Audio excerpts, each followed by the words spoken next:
I was recently in Milan for a client, Okay. and I'm walking along this quarter where they have all the fashion brands, and I realize how totally over these mega fashion brands are. I mean, they have a Dolce & Gabbana store, and then they have another one, and then they have another one, and then you go around the corner, and there's another Dolce & Gabbana, and there's another Gucci and Prada, and this sort of mega branding with fashion is just totally over, I think. And here you have, distilled in time in this district in Milan, almost a museum, an archive almost of passé branding approaches from the 90s. I completely agree with you. I mean, Dolce & Gabbana and Versace are completely done, I think.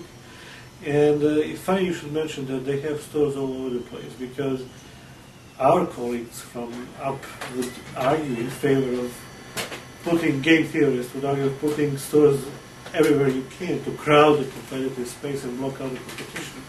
But by doing that, you are inevitably turning something that should be exclusive into commodity, and that's the last thing they should be doing. The band of outsiders, though, the site we looked at the other day, I think that's much more modern, don't you think? They seem to be doing very, very, very well in terms of really trying to go for something unique and different.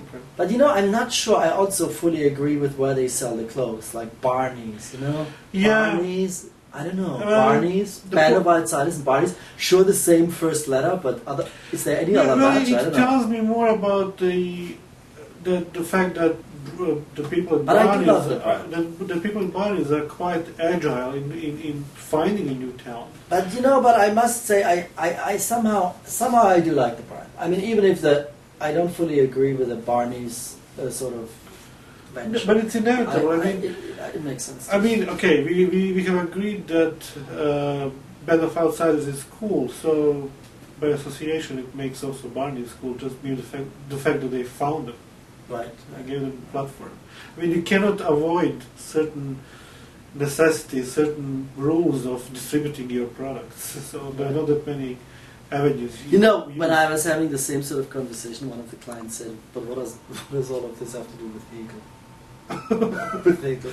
No, I don't know. So. But all right, imagine what does the Band of Outsiders website look mean in a retail environment? Right? Yeah, that's a good question. I mean, we just said, or I said that we are sort of sick of this whole look that you have in Milan and so on. Yeah. But what would it mean? I mean, I'm sure it has implications for the location. Oh yeah.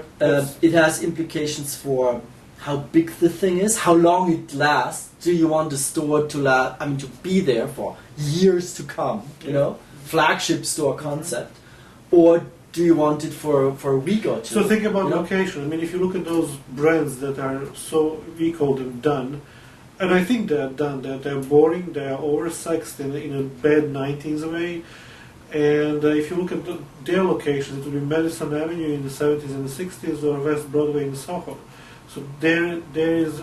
In those places, you would look for those stores. Now, where would you look for? Well, Ginza in Japan too, yeah, same sort of thing. Yeah. But I mean, or make it worse in a way. Make it worse. Make it a little bit cool, like Prada was doing in the Omotesando intersection, in Aoyama. Yeah. I mean, ridiculous. Yeah. So to explore the notion of what a truly modern, contemporary brand, non-brand means for retailing and for websites in the year 2008, going forward for a couple of years, I think is a good idea.